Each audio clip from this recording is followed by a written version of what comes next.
Όχι, όχι. Συνέντευξη δίνουμε τώρα. Ναι. Δεν σε χωράω ρε, δεν είναι. Δεν σε χωρά πώς να το εκλάβω. Εδώ και...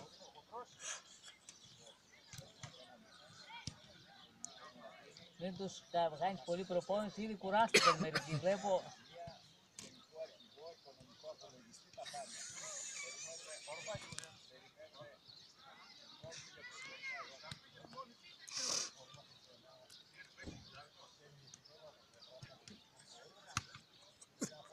Μπορεί να της πήγαινε για το σοβαρό του.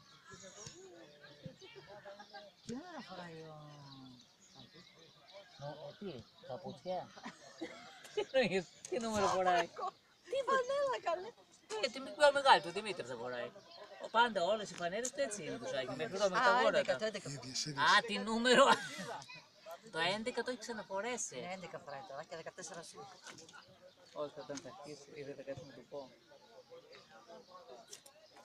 Όταν έπαιζε στον Άρη, φορούσε ή το 11 ή το 12 και φωνάζει στο εφηβικό τώρα, μεγάλος δηλαδή, και γυρνάει ένα πάνω από τις κερκίδες και λέει ή το 11 ή το 12 φορούσε και λέει 11 βγες έξω μόνος σου, του λέει, και αυτό του έχει μείνει τώρα και το κοροϊδεύουμε στο σπίτι με την Κασκανή.